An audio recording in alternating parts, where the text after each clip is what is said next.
Good morning, all dear students. I am Harshad Vishwakarma and welcome back to my educational channel EduVerse, a smart way of learning. तो students, आज का जो हमारा lecture का जो topic है, class 10th की जो एनसीईआरटी है, बुक नेम है फर्स्ट फ्लाइट। जो फर्स्ट फ्लाइट बुक है, उस फर्स्ट फ्लाइट बुक के मैं 4th चैप्टर को आज एक्सप्लेन करूँगा और इसकी मैं आज आपको समरी बताऊँगा। और जो नेक्स्ट फॉलोइंग लेक्चर्स होंगे, इसके बाद वाले जो लेक्चर्स होंगे, उन लेक्चर्स में मैं पर्टिकुलरली टू द लाइन उसका एक्सप्लेनेशन आप लोगों को बताऊंगा। तो सबसे पहले इसका ओवरव्यू थोड़ा सा जान लेता हूं कि ये जो चैप्टर है ये कहां से आया हुआ है, इसका पर्टिकुलर मेन पर्पस क्या रहा था, या फिर किस वजह से किन कंडीशंस में इस चैप्टर को लिखा गया था। ये एक स्टोरी है, लिटिल गर्ल है जिसका नाम है एनी फ्रैंक। एनी फ्रैंक की थोड़ा सा ओवरव्यू जान लेते हैं। एनी फ्रैंक जो है, इनका जो कंप्लीट नेम है, पूरा नेम अगर बात करें तो एनेलिस मैरी एन फ्रैंक। इनका जो जन्म हुआ था 12 जून 1929 को हुआ था। 12 जून 1929 हुआ था और इनकी जो डेथ हुई 1945 में हुई थी और इसकी जो डेट है वो भी फिक्स नहीं हुई है। और जो एन फ्रैंक थी, उन्होंने इस डायरी को कब लिखा? ये उस टाइम पर लिखा जब उसकी फैमिली और उसकी जो 4 फ्रेंड्स थे, वो जब जर्मनी में नाजी जो लोग थे उन्होंने पावर ले ली थी। नाजी जी एक कह सकते हैं कोई एक कम्युनिटी रही है। नाजी जो समुदाय था, उन्होंने जर्मनी में पूरी तरह से कैप्चर कर रखा था, अटैक कर रखा था और उसको पावर में ले लिया था।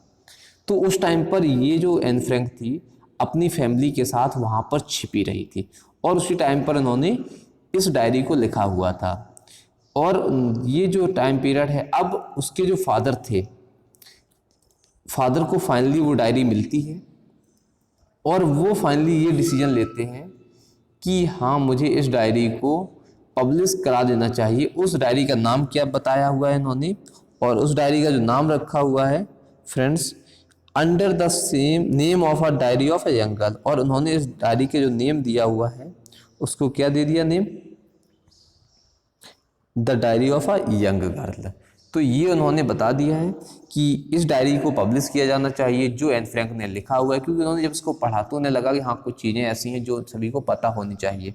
तो फाइनली उन्होंने उस डायरी को पब्लिश करने की परमिशन दे दी। अब थोड़ा सा ओवरव्यू बात करते हैं, इस डायरी में है क्या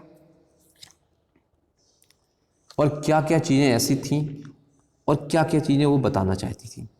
अगर मैं इस डायरी की बात करूँ तो ये जो डायरी थी, सॉरी, ये मैं थोड़ा सा जूम कर लेता हूँ इसको, 1 सेकेंड, ये देखिए। Okay, diary was given to Anne Frank. जो ये डायरी थी, ये एनी फ्रैंक को उसके 13th जो बर्थडे था उस पर उसको दी गई थी। और इस डायरी में 12 जून 1942 से लेकर उसकी लाइफ की जो सारी इवेंट हैं, 1 अगस्त 1944 तक की जितनी भी इवेंट्स हैं, वो सारी इवेंट उसमें लिखी हुई। इट वाज, अब इसके बाद क्या होता है, ये जनरली क्या रही है, डच लैंग्वेज में। किसमें? डच लैंग्वेज में, और भी अदर लैंग्वेज में इसको ट्रांसलेट किया गया है और वर्ड में धीरे धीरे ये सबसे ज़्यादा पढ़ी जाने वाली बुक बन गई थी। और इस डायरी पर अगर आप देखेंगे तो बहुत सारी मूवीज़ भी बनी हुई हैं। और फाइनली कह सकते हैं कि जो एनी फ्रैंक थी, सबसे ज़्यादा पॉपुलर और सबसे ज़्यादा विवादित, कोई भी चर्चित जो पीड़ित लोग होते हैं, जैसे कि कोई भी चीज़ फेमस हो जाए, डिस्कस्ड, सबसे ज़्यादा हॉलोकॉस्ट विक्टिम्स, कह सकते हैं विवादित जो लोग होते हैं या विक्टिम होते हैं, उनके बारे में ये फेमस हुई थी। तो स्टार्ट करते हैं फ्रेंड्स, चैप्टर का एक्सप्लेनेशन होता क्या है इसमें।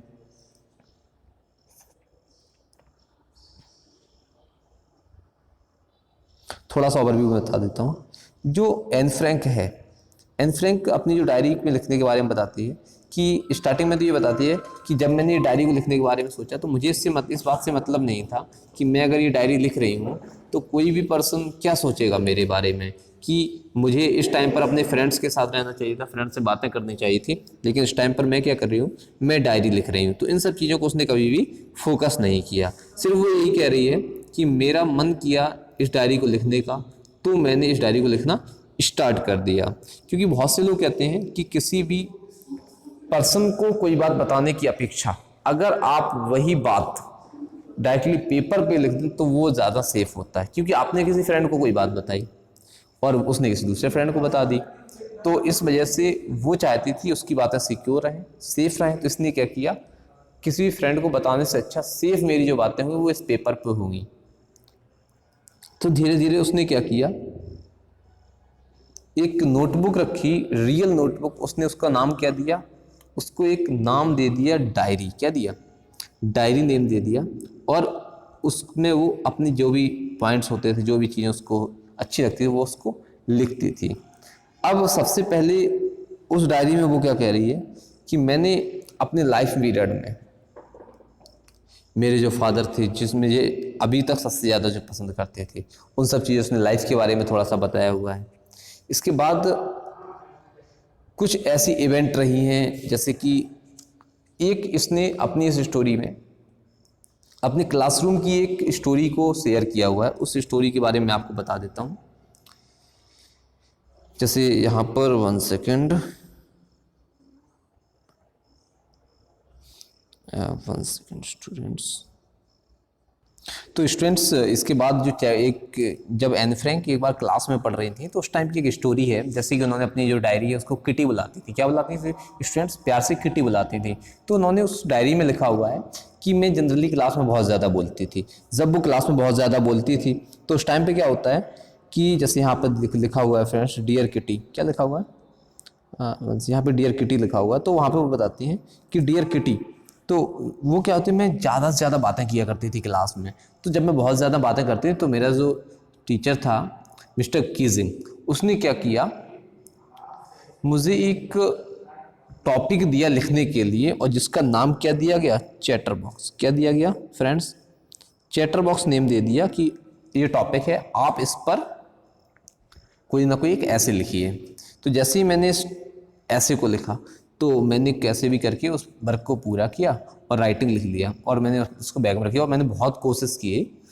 चैटर बॉक्स का मतलब होता है बातूनी लोग। क्या होते हैं, बातूनी, या फिर कोई भी पर्सन जो बहुत ज़्यादा बातें करते हो। अब उसके बाद क्या होता है, मैंने उस ऐसे को अपने बैग में रख लिया और मैं कोशिश कर रही थी कि मैं शांत बैठूं, लेकिन फिर भी मैं अपने आप को शांत नहीं बैठ पाई। फिर भी अब मैंने कोशिश की कि मैं दोबारा से इसमें एक चीज़ और समझिए कि जब वो उस डायरी को राइट कर रही थी, जब वो उस डायरी को राइट कर रही थी, उस ऐसे को राइट कर रही थी जो उसको होमवर्क में दिया गया था, तो अब हुआ क्या था कि मैंने उस पर कम से कम 3 पेज लिख दिए थे। कितने, 3 पेजेस लिख दिए थे, क्योंकि मेरे पास एक फाउंटेन पेन था और बीच बीच में वो एक टाइप से पॉइंट बना देता है, जो पेन होता है कहीं ना कहीं ख़राब हो जाता था। इस तरीके से मैं 3 पेज लिख दिए। तो जब मैंने 3 पेज लिखा और मैंने उसके बाद उसमें जो इस टाइप के लॉजिक दिए, लॉजिक क्या था, उसने कहा कि मेरी जो मदर है, मेरी मदर मुझसे ज़्यादा नहीं तो कम से कम मेरी जितना तो बातें करती ही हैं, और अगर किसी के मॉम डैड इतनी बातें करते हैं तो कम से कम कुछ ना कुछ तो हेरिडिटी आएगी ना, मानसिकता जो होती है, वंशानुगत जो आदतें होती है, हेरिडिटी होती है, उसके बारे में तो कोई कुछ नहीं कह सकता है। अब और भी परेशान। तो जब उस टीचर ने उसकी बातों को देखा तो वो उसने क्या कहा कि अब आपको एक दूसरा मैं वर्क दे रहा हूं। उसने वर्क दिया एन इनकॉरेजिबल। क्या वर्क दिया, एन इनकॉरेजिबल। 1 सेकेंड, यहाँ पे दिया हुआ होगा, चैटर बॉक्स यहाँ पे दिया हुआ था। और इसके बाद दोबारा से मुझे असाइन किया, 1 सेकेंड, ये देखिए यहाँ पे दिया हुआ है एन इनकॉरेजिबल चैटर बॉक्स। अब मिस्टर कीजिंग ने क्या किया, मुझे एक ऐसा होमवर्क दे दिया कि जिसको रोका ना जा सके, इसकी बातों को रोका ही नहीं जा सकता है। अब फाइनली और भी प्रॉब्लम, तो मैंने बहुत सारे 2 पूरे लेसन्स को लिख दिया और बहुत सारा किया, और मैंने कोई भी कंप्लेन नहीं की इस बारे में, 3rd लेसन। और फाइनली अब क्या होता है, उसे पनिशमेंट दी गई, फिर से मुझे एक टॉपिक दिया गया। अब मिस्ट्रेस जो थी उन्होंने मुझे होमवर्क दिया कि अब मुझे एक ऐसा लिखना है, कोई भी टाइटल जिसमें वर्ड आ रहा हो क्वैक क्वैक क्वैक, मतलब जो लगातार बातें कर रहा हो। अब ये और समस्या, अब उसने क्या, अब क्या करना चाहिए, और क्लास इस बात से हंसने लगी कि कोई स्टोरी वो कैसे बनाएगी कि जिसमें क्वैक क्वैक क्वैक वर्ड आ रहा हो। तो फाइनली वो क्या करती है, वो एक ऐसी स्टोरी बनाती है फ्रेंड्स कि जिस स्टोरी में एक डक होती है, बतख होती है, उसके जो मदर डक होती है और जो फादर डक होते हैं, तो वो उसके बारे में, उसके जो 3 बच्चे थे, तीनों बच्चों को जो फादर था, फादर क्या करता है, उसको मार देता है चोंच से बार बार चोट पहुंचा के मार देता है।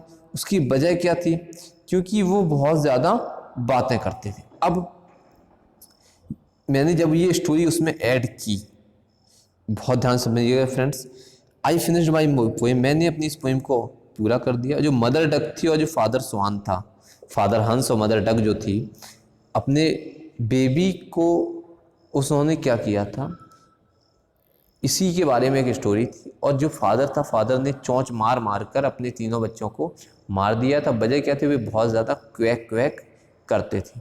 और जब इस स्टोरी को मिस्टर कीजिंग ने पढ़ा तो उन्होंने इसको बहुत ही ज़्यादा सीरियसली लिया। जब उसने उसे सीरियसली लिया तो उन्हें ऐसा लगा कि कहीं ना कहीं उन्होंने गलती की है, और मुझे फाइनली फ्री कर दिया कि इसके अलावा उसे और कोई एक्स्ट्रा होमवर्क नहीं दिया जाएगा, और अब मैं हमेशा मजाक की बातें कर सकती थी। तो फ्रेंड्स, स्टोरी कैसी लगी, नेक्स्ट जो चैप्टर्स होंगे, इसका जो पैराग्राफ होगा, मैं line by line to the line explain करूंगा। बहुत सारी चीज़ें इस चैप्टर में इंटरेस्टिंग है, वो मैं सारी चीज़ें आपको एक एक करके एक्सप्लेन करूंगा। ओके फ्रेंड्स, कैसा लगा आज का लेक्चर, कमेंट करके जरूर बताइए। Thanks for watching and have a nice day.